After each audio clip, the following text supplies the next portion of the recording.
Saludos desde Shishkov. Queridos colegas, en este vídeo me voy a dedicar al tema de la utopía o a algunos aspectos del tema de la utopía en el Quijote.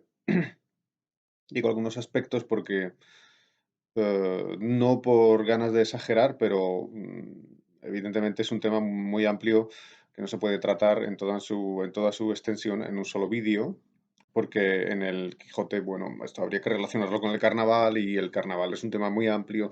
Repito, en fin, voy a tratar algunos aspectos, ¿no? Lógicamente, del tema. Mm, bien, hay que empezar diciendo que creo que tenéis un capítulo fotocopiado de esto.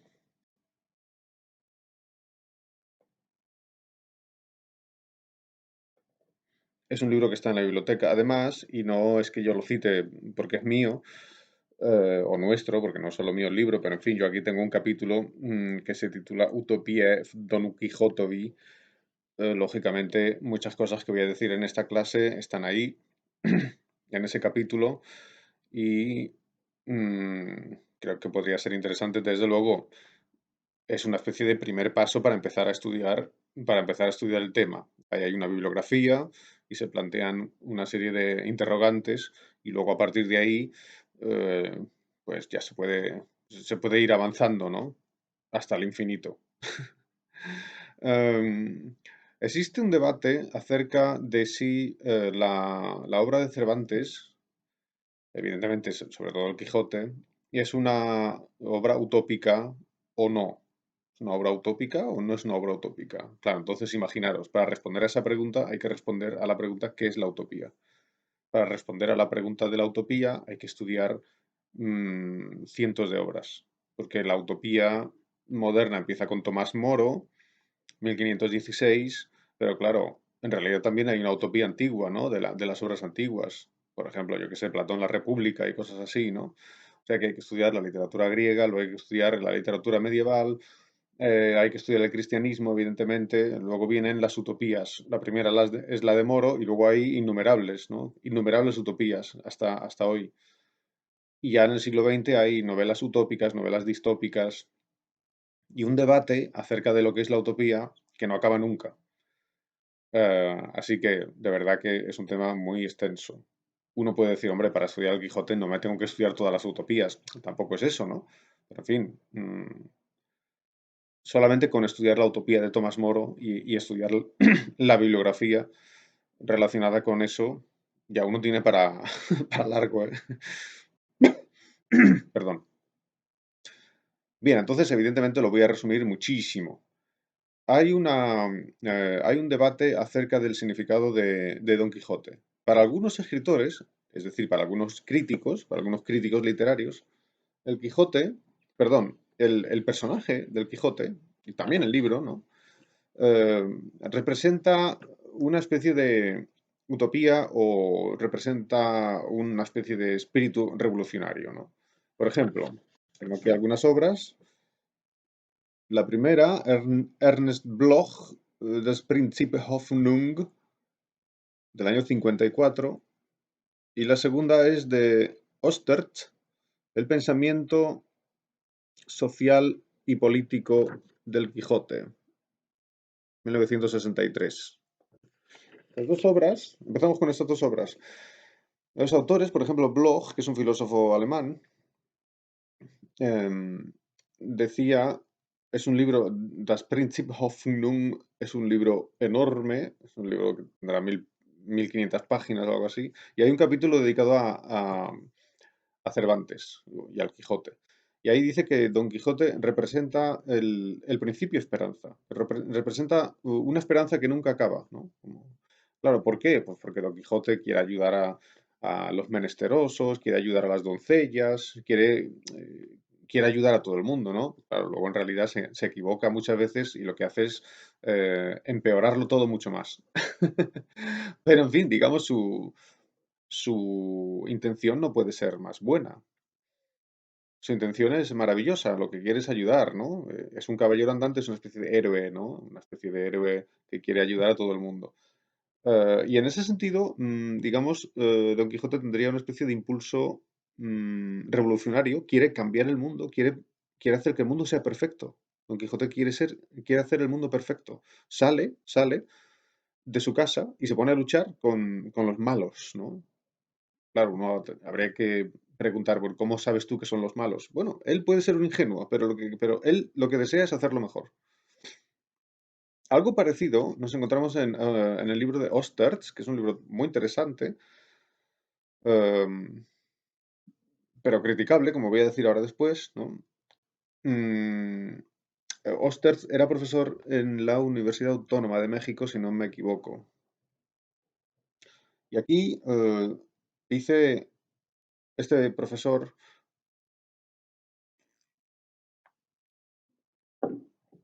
que no era mexicano, se trasladó a México, que el Quijote que Don Quijote, perdón, que Don Quijote era un revolucionario y que el libro, El Quijote, ha sido escrito para criticar socialmente, por eso el libro se llama El pensamiento social y político del Quijote.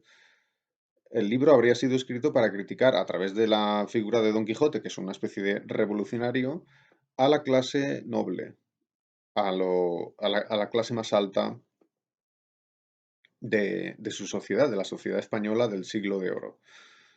Es decir, a la nobleza, a los condes, a los duques, etcétera, y a la iglesia, ¿no? A la iglesia en tanto que la iglesia, digamos, es una especie de nobleza paralela, ¿no? Los cardenales, los obispos, etcétera, también es una especie de nobleza. Una nobleza que no se hereda, ¿no? Es distinta, pero en fin, digamos, a la clase dominante, ¿no? Hay una clase arriba en la sociedad, la clase dominante, y el libro se habría escrito para criticar esa clase dominante.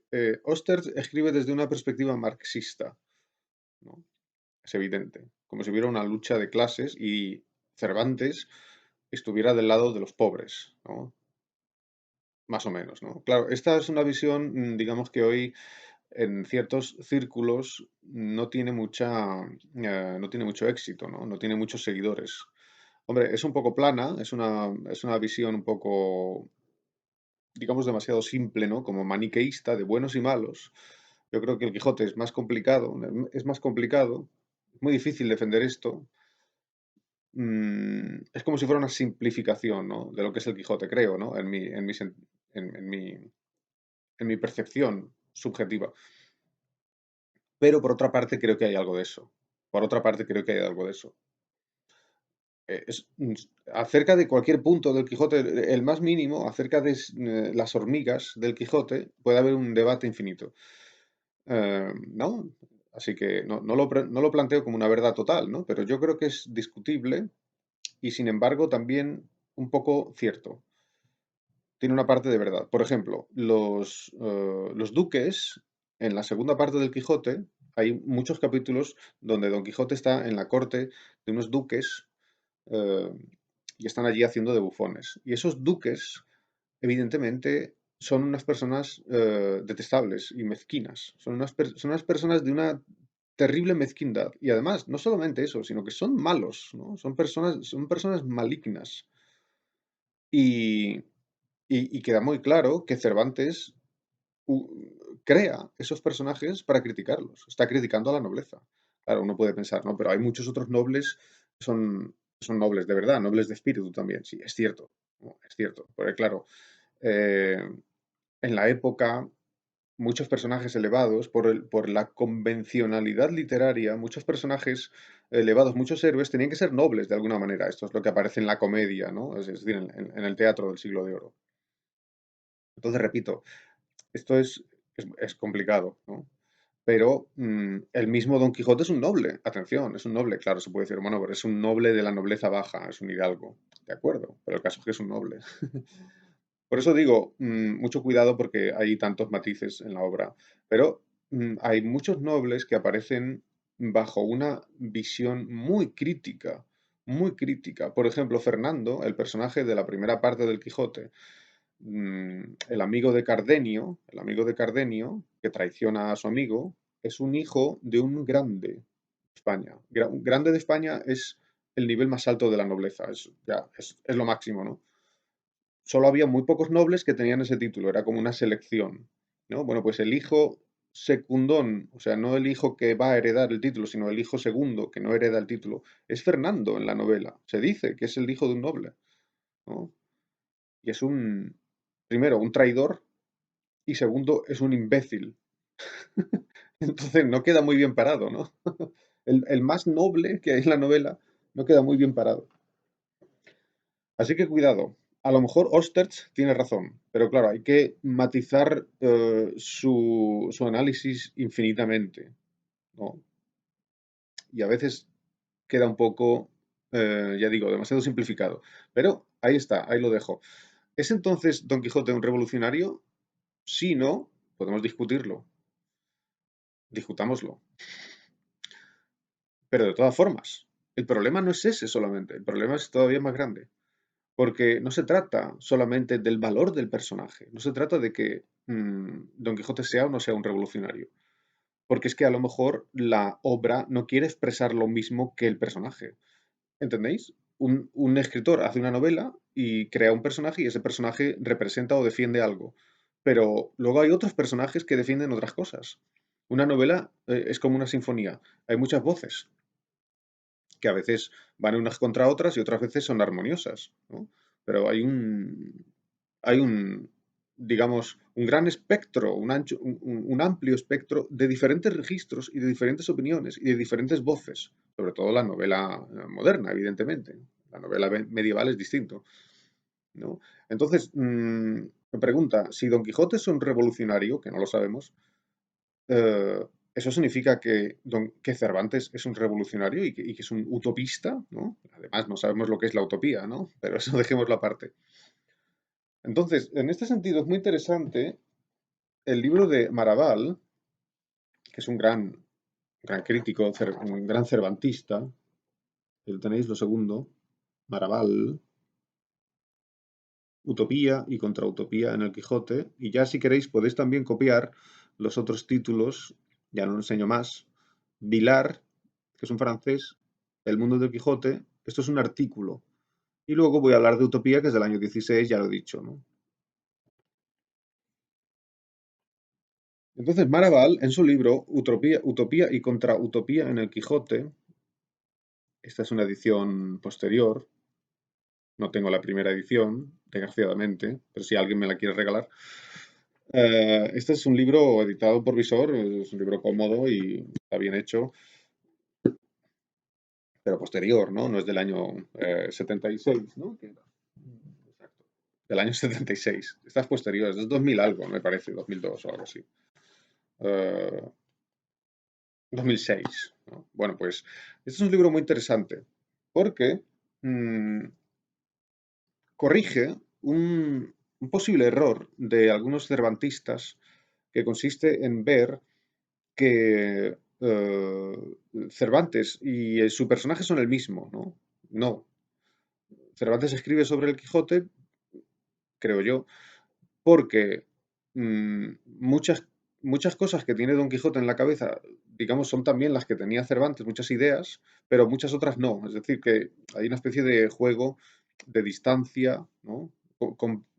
Contempla a su personaje, lo ve evolucionar, ¿no? Y se ríe de él.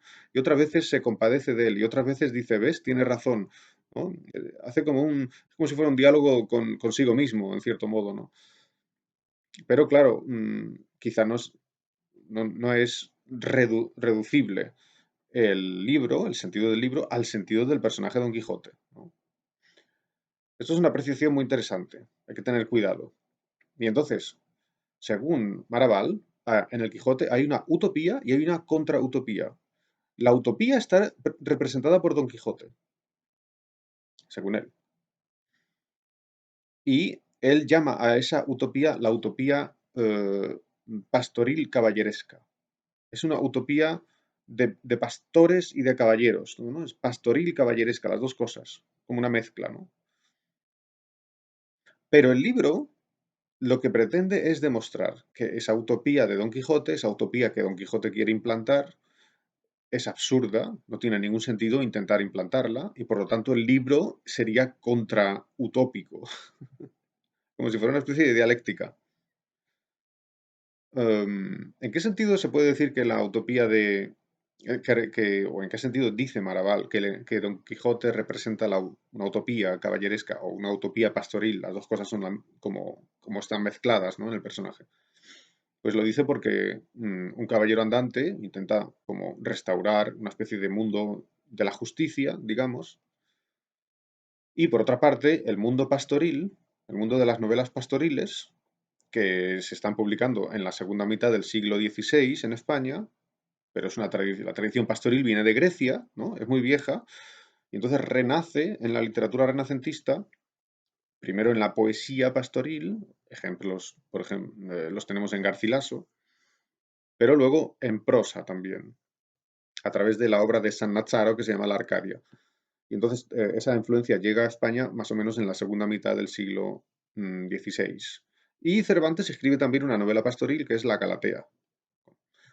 De manera que Cervantes tiene un contacto evidente con la tradición pastoril, ¿no? Cervantes está trabajando también con la novela pastoril, la novela de caballerías y la novela pastoril. Y esto aparece en el Quijote. Lo pastoril aparece en el Quijote. Esto sería otro tema, ¿no? Otro tema. Aquí hay un capítulo entero para eso.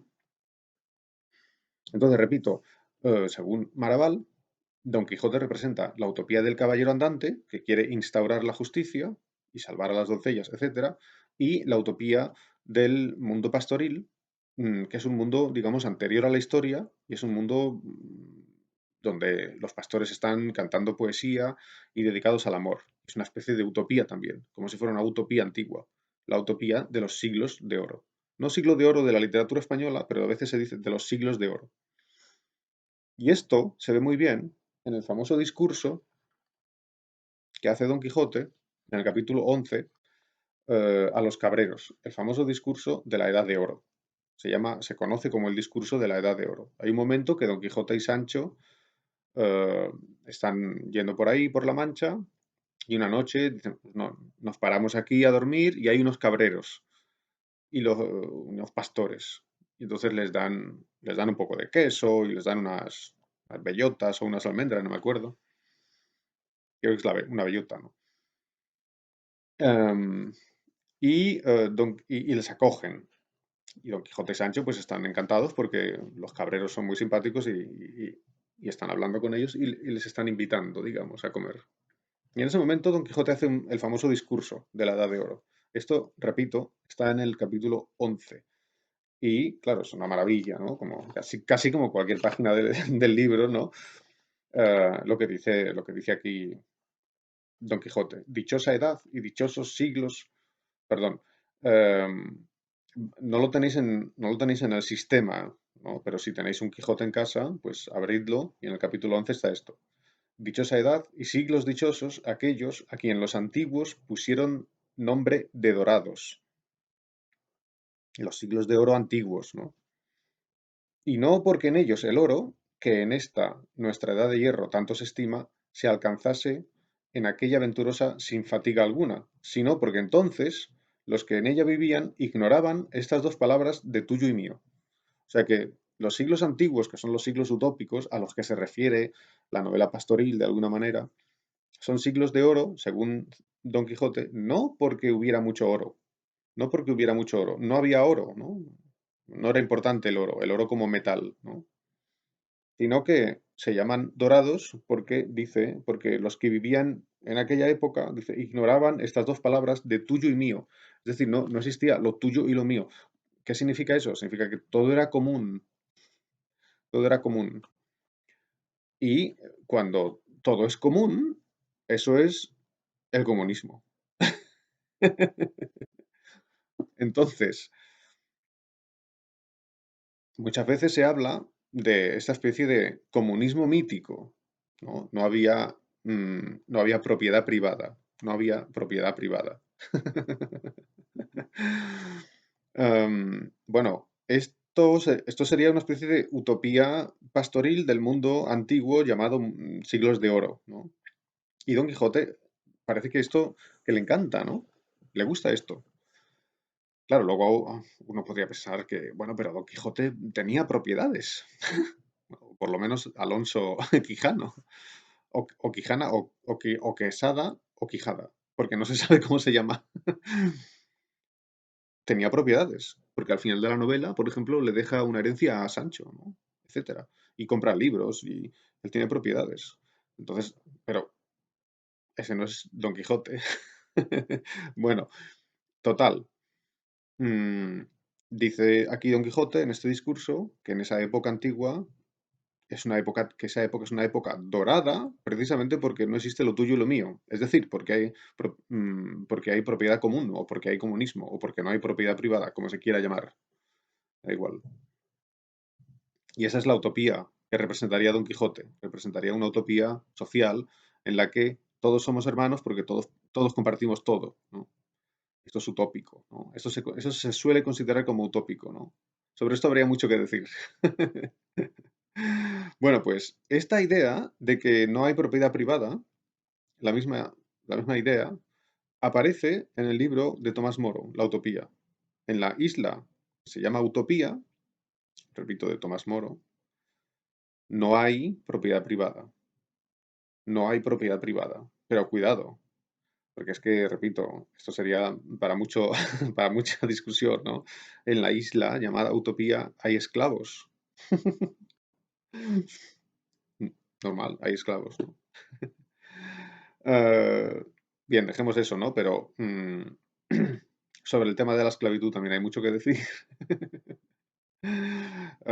¿Qué sociedad se construye sin esclavitud? ¿Qué sociedad se construye sin esclavitud, incluida la nuestra?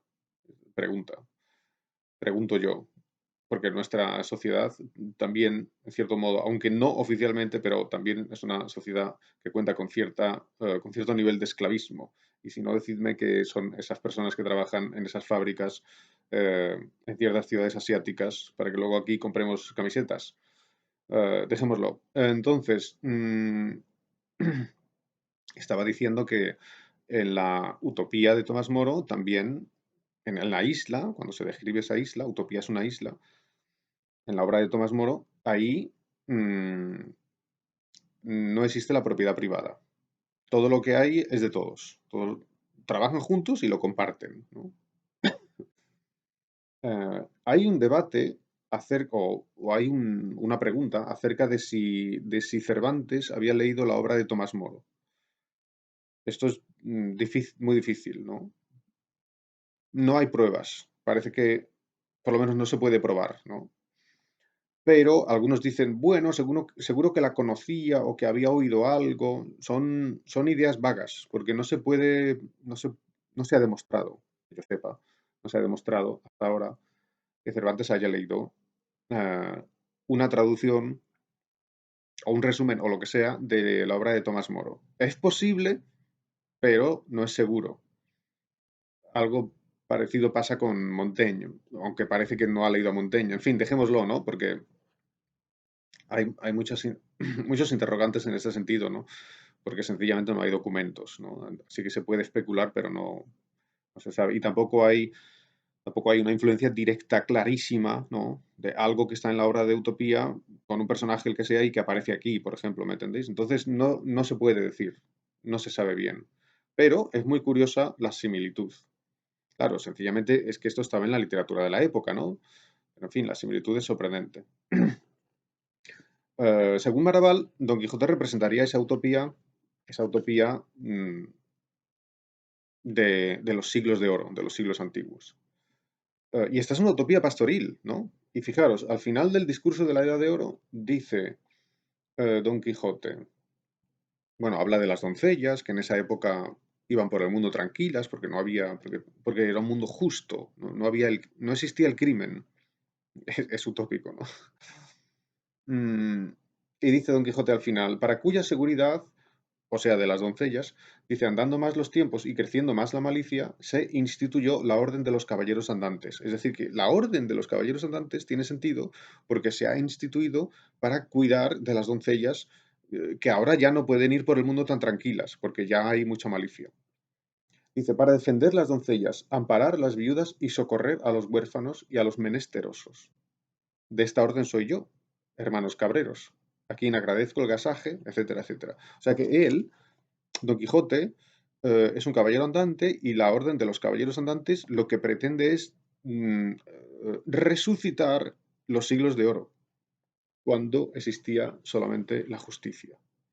Y, por tanto, lo que pretenden es restaurar un mundo típico de la obra, de la novela pastoril. Por eso la utopía de Don Quijote, según Barabal, es caballeresco pastoril. Las dos cosas coinciden.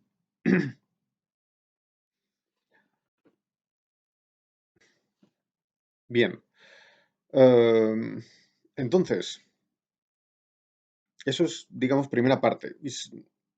Mm, resumo, ¿es Don Quijote un personaje utópico? Parece que sí, pero habría que verlo. Los matices son enormes, ¿no? Por ejemplo, dice que viene a salvar a los huérfanos. Hay un episodio famoso al principio de la primera parte del Quijote con Andrés, que es un muchacho que le están pegando y Don Quijote lo quiere salvar, ¿no? Quiere salvar a los huérfanos. Y lo único que consigue es que le peguen más, ¿no? Claro, uno puede pensar, bueno, su intuición es la mejor del mundo, lo que pasa es que lo hace mal el pobre, porque es un inocente. Total. ¿El personaje es revolucionario o utópico? Puede ser, pero dejémoslo ahí. El libro es revolucionario o utópico. Ostertz cree que sí. Maraval cree que no. Porque Maraval cree que el libro ha sido escrito para criticar la utopía caballeresca, para decir es absurda. Y entonces, ¿qué es lo no absurdo en esa época? Pues lo no absurdo en esa época sería dedicarse al comercio, eh, a, a una construcción, digamos, racional de la sociedad. Y esto es lo que dice Vilar en el artículo que hace poco os he enseñado en esa página, no voy a enseñarlo más, ¿no? Vilar, en su artículo El mundo del Quijote, dice que el libro ha sido escrito para criticar una España que se había quedado saostala, que se había quedado obsoleta o que se había quedado atrás en el desarrollo del capitalismo, ¿no? En este mundo el capitalismo está desarrollándose, bueno, ya desde, digamos, el siglo XII en Italia, ¿no? O incluso desde el año 1000, ¿no? Pongamos por caso, pero poco a poco va habiendo más y más comercio en Europa, ¿no? Entonces hay más dinero, ¿no? Y el capitalismo crece. Y y en el siglo XVI y en el siglo XVII hay una serie de potencias europeas que están desarrollando el capitalismo. Holanda, Inglaterra, Alemania. Son las enemigas de Europa. Bueno, Alemania a medias, ¿no? Son las enemigas perdón, de Europa, de España, quería decir. Bueno, pues esos países están desarrollando su capitalismo, por ejemplo, yo que sé, la industria textil holandesa, ¿no? Y mientras tanto, en España no hay industrias, ¿no? Entonces España se queda atrás. Está como en un sueño caballeresco, ¿no? Como pensando todavía en... Todos los españoles en esa época querían ser como Don Quijote, caballeros andantes, ¿no? Y entonces se quedan atrás. Y según Vilar, el libro ha sido escrito para criticar eso, porque Don Quijote sería la representación de ese típico español que se ha quedado atrás pensando todavía en los ideales caballerescos, que ya son absurdos en ese mundo, ¿no? Y en ese mundo no hay caballeros andantes. Esta interpretación de Vilar es muy inteligente, digamos. Evidentemente conocía el contexto, es un experto, ¿no? De la historia de España, eso está clarísimo, pero a mí no me convence, no creo que el libro haya sido escrito para eso. Le quita todo el encanto a la lectura del Quijote, esa interpretación. Le quita todo el encanto. O sea, el Quijote como manual para volver a ser capitalistas. No puede ser. Es imposible. No puede ser.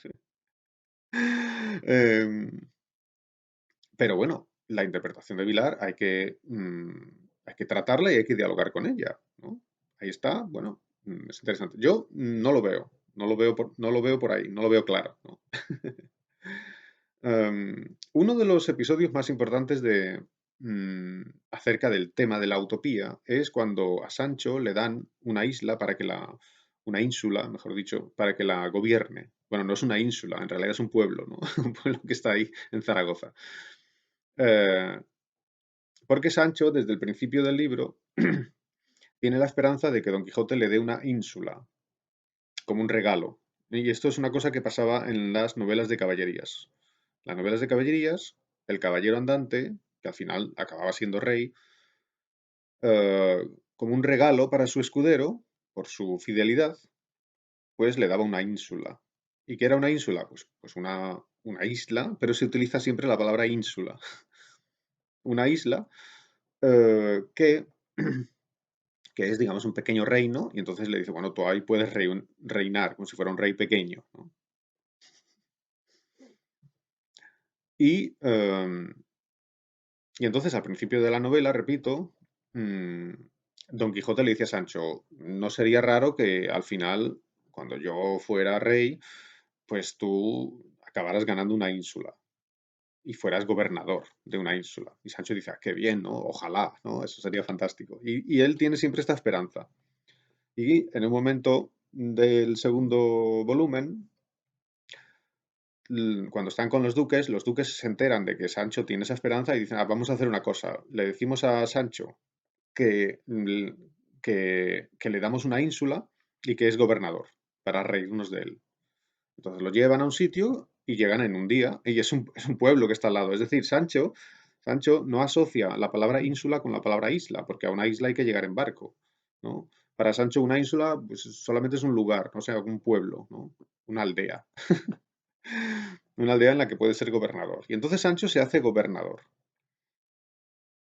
Sancho gobernador es el típico tema de el bufón se ha convertido en rey. Y esto es algo que está en el marco cultural del carnaval.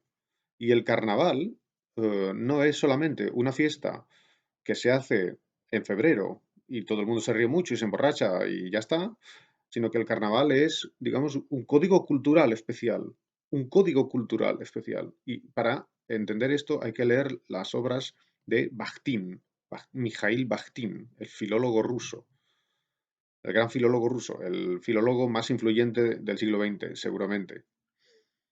Em, y entonces Mikhail Bakhtin, repito, cuando habla del carnaval, no se refiere solamente a una fiesta, sino que se refiere a toda una cosmovisión, a una forma de ver el mundo, que en el carnaval surge. Pero también surgen muchas obras literarias o artísticas, pictóricas, etcétera, y que supone una especie de mundo al revés, ¿no? En vez de ser el mundo oficial, es el mundo alternativo, es el mundo al revés que, que está en la mente de la colectividad y que está en muchas obras. Y en ese mundo hay infinidad de obras literarias eh, donde se puede descubrir una influencia de esto. Hay obras de teatro del siglo XV, están las obras de Rabelais, evidentemente, pero esto se puede encontrar en la novela picaresca, en fin. mm, Bueno, pues en obras paródicas de medicina, en obras llenas de chistes, bien, dejémoslo, ¿no? Porque por ahí no acabamos, ¿no? Pero uno de los rasgos típicos de ese mundo carnavalesco es que el bufón, como Zizek, ¿no? El Zizek, el bufón, se convierte en rey, porque como es el mundo al revés, entonces el bufón ocupa el lugar del rey. Bueno, pues Sancho Panza, cuando está en Barataria, reinando entre comillas, no es rey, es gobernador, ¿no? Cuando está gobernando es digamos, es el tema típico de qué pasaría si pusiéramos al bufón en el sitio del rey. En muchos casos lo que pasa es que sería mejor, que reina mejor. Bueno, en muchos casos, en este caso claramente, ¿no? Pero lo que quiero decir es que muchas veces lo que dice el bufón, en ciertas obras literarias, lo que dice el bufón es más cierto, tiene más verdad que lo que dice el rey. O en otros casos, lo que pasa es que al rey nadie le dice la verdad, pero el bufón sí se la dice. ¿Por qué? Porque no está permitido decirle al rey la verdad. No le puedes decir al rey, rey, qué feo eres. No, claro, al rey no le puedes decir qué feo eres. Entonces, ¿qué hay que decirle? Hay que decir, rey, qué listo es usted. Usted es muy listo. ¿Por qué? Porque, claro, no se le puede decir al rey, usted es idiota. No se puede. Te matan, ¿no? Te cortan la cabeza. ¿Entendéis? En las obras de la Edad Media, del Renacimiento. Bueno, y en las cortes. Sin embargo, el rey tenía a un bufón que, como era el tonto, el bufón, entonces ese sí podía decir la verdad. Y el rey, claro, como no era en serio, porque el bufón no habla en serio, pues digamos lo admite y se ríe. Entonces el bufón le decía al rey, rey, hoy estás fatal. O, rey, eres idiota. Se lo decía. y podía hacerlo, ¿entendéis? Entonces el bufón es el que dice la verdad muchas veces. Y esto está en obras literarias, como por ejemplo eh, mm, King Lear de Shakespeare. Ahí hay un bufón. El rey Lear es una especie de bufón, ya empezamos por ahí. Pero hay un momento que el rey se va al exilio y se va con un capitán que es leal a él y con su bufón. Es tremendo, ¿no? Y lo que dice el bufón sobre la sociedad, sobre cómo funciona la sociedad, es la verdad acerca de la sociedad. Así que el bufón es el que dice la verdad.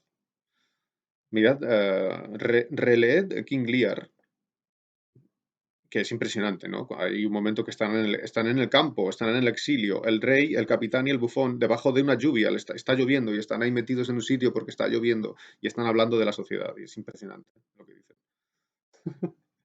Bueno, pues en la obra de Tomás Moro también hay un bufón. Repito, en la obra de Tomás Moro, Utopía 1516, hay un bufón. Cuando están hablando los personajes, están en la casa del obispo. Y el obispo tiene un bufón. Y esto era muy típico en esta época. Mucha gente, los reyes, ¿no? Tenían bufones. Hay unos bufones en la corte española, en el siglo XVII, retratados por Velázquez. Velázquez retrató a los bufones, a los enanos que había en la corte para reírse, ¿no? Para distraerse. ¿Me entendéis? En esta época no hay televisión, ¿no? Entonces, ¿qué tienen? Pues tienen un bufón, ¿no? Que a lo mejor es un enano o algo así, una persona que hace bromas, ¿no? Y con quien reírse, del que reírse, ¿no? Mirad los cuadros de los bufones de Velázquez, que son impresionantes. Son impresionantes. Están en el Prado. Están en el Prado. Están en el Prado en una habitación donde están también, ¿cómo se llaman? Menipo y Esopo, me parece que son dos retratos de Velázquez de cuerpo entero, que son maravillosísimos, ¿no? Eso sí que era pintura, y no lo de hoy. Eh, mm, Bien, entonces los bufones, repito, los bufones están en la literatura, pero también son un hecho de la sociología de la época, ¿no? Muy interesante y está muy estudiado, desde luego. Es un tema muy estudiado, interesantísimo. Bueno, pues en la utopía de Tomás Moro hay un bufón y el bufón también a veces dice la verdad, es impresionante. O sea, dice cosas que son muy críticas, son muy críticas. La crítica de Tomás Moro a veces la pone en la boca del bufón. Ahí el bufón no reina, digamos, pero en la isla que se llama Utopía hay una especie de mundo al revés. El mundo es al revés. Y este mundo al revés es un mundo carnavalesco, ¿entendéis? Y en ese mundo al revés, el rey de Utopía, que se llama el rey Utopos, no es exactamente un bufón, pero bueno, la figura del bufón también está en la isla y también hay alusiones en la isla, ¿no? Total, ¿qué pasa cuando Sancho reina o gobierna en Barataria?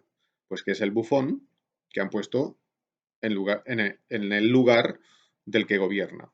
Y de verdad es el bufón, porque todo es un tinglado que ha preparado el duque para reírse de Sancho. O sea que el duque dice, este tío Sancho, qué tonto es. Se cree de verdad que le van a hacer gobernador. Y entonces piensa, ya sé, vamos a decirle, oye, eres gobernador, lo llevamos a un sitio y entonces lo tienen allí gobernando, como haciendo una especie de teatro, y luego vienen a mí, me lo cuentan y yo me río. Esa es la trampa, digamos. Entonces repito, llevan a Sancho y lo hacen gobernador. Entonces, el bufón reinando, gobernando. ¿Y cuál es el problema? Esto me acuerdo que lo decía Márquez Villanueva en clase. Un recuerdo para el profesor Márquez Villanueva, que ya no está entre nosotros y cuyas clases eran magníficas. Y decía Márquez Villanueva, claro, ¿qué pasa cuando ponen a Sancho a gobernar? Pues que gobierna mejor que el duque. ¿Qué problema? Porque Sancho, a pesar de ser inculto, representa al pueblo, digamos, más bajo, sin embargo, tiene una especie de sentido común, es el sentido común del pueblo, ¿no? Digamos, y en el fondo es más racional que los otros. Y desde luego no es prepotente y vacuo, como son los duques. Y entonces el tipo gobierna bien, hace muchas cosas bien. Esto es sorprendente. Lo tenéis en el capítulo, cuando empieza el capítulo 49,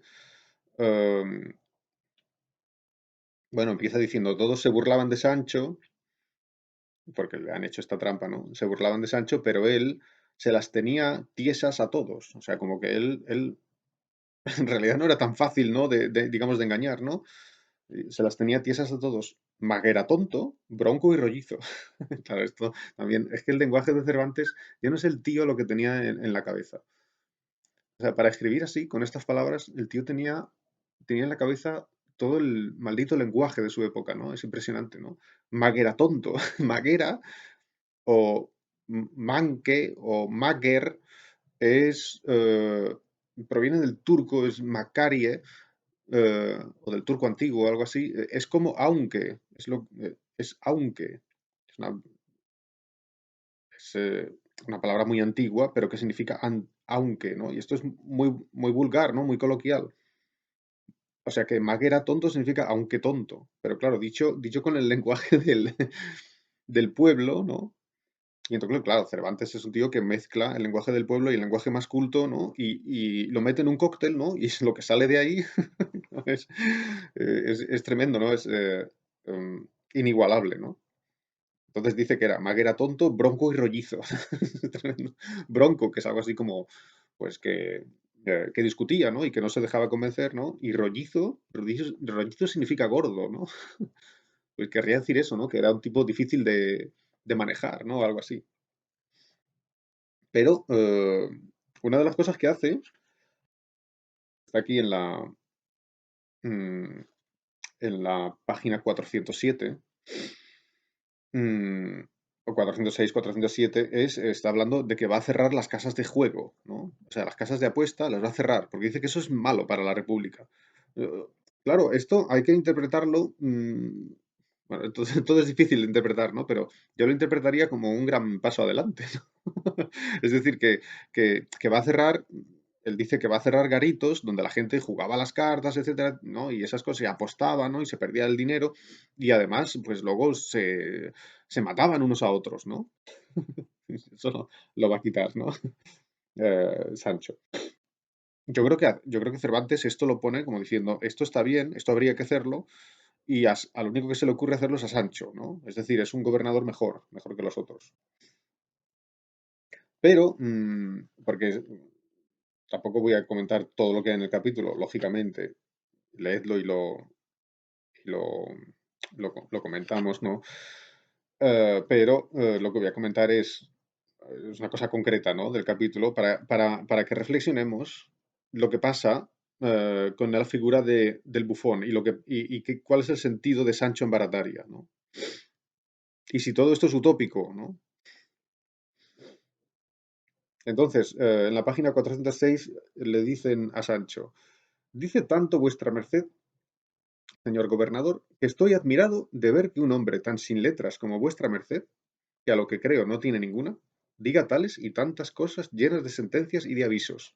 Es decir, que Sancho Panza, cuando habla, cuando dice lo que va a hacer, cuando dice cómo quiere gobernar, los otros, que en realidad se están riendo de él, pero por otra parte le dicen, estoy admirado de ver que una persona tan sin letras como usted, sin embargo, diga cosas con tanto sentido. Que por cierto, esto es lo que pasa con Don Quijote mismo, que es una especie de bufón que dice a veces cosas muy, muy juiciosas. Dice, tan fuera de todo aquello que del ingenio de vuestra merced esperaban los que nos enviaron y los que aquí venimos. O sea que ellos se creían que Sancho, como es tonto, pues iba a hacer cuatro tonterías y ya está, ¿no? Y resulta que se está portando muy bien y que demuestra una gran racionalidad. Y entonces acaba diciendo, cada día se ven cosas nuevas en el mundo. Las burlas se vuelven en veras y los burladores se hallan burlados. Las burlas se vuelven en veras y los burladores se hallan burlados. O sea, el que quiere burlar está burlado. Y lo que parece burla se convierte en vera, o sea, se convierte en algo serio. Y esto es el mundo al revés del carnaval, ¿no? Es lo que parece broma se convierte en serio y el que se quiere burlar, en realidad se burlan de él. Porque, como dice Bakhtin en su obra eh, Lidova kultura ve středověku, nepamatuju, jak se to jmenuje, Lidová kultura ve středověku v díle Rabelese o algo así, la cultura popular en la Edad Media y en el Renacimiento, la obra de Rabelais o algo así se llama la obra, ¿no? Ahí dice Bakhtin que la risa del carnaval es una risa ambivalente, es una risa en la que yo me río de ti, tú te ríes de mí, y yo me río de mí mismo y tú te ríes de ti mismo, ¿no? Y por eso el que se quiere burlar, luego se burlan de él. Y esto es lo que pasa aquí. Se quieren burlar de Sancho y al final los que se quieren burlar son burlados. Y las burlas se convierten en veras. Y esto se ve muy bonito, es un momento maravilloso de la novela, otro más. Se ve muy bien un poco más adelante, página 410, etcétera, en que Sancho está haciendo la ronda. Sale por la noche, ¿qué es hacer la ronda? Sale por la noche. Hay un cuadro de Rembrandt, Ronda de Noche, muy famoso. Ronda de Noche de Rembrandt, que también es mejor que algunos pintores, entre comillas, o artistas del siglo XX.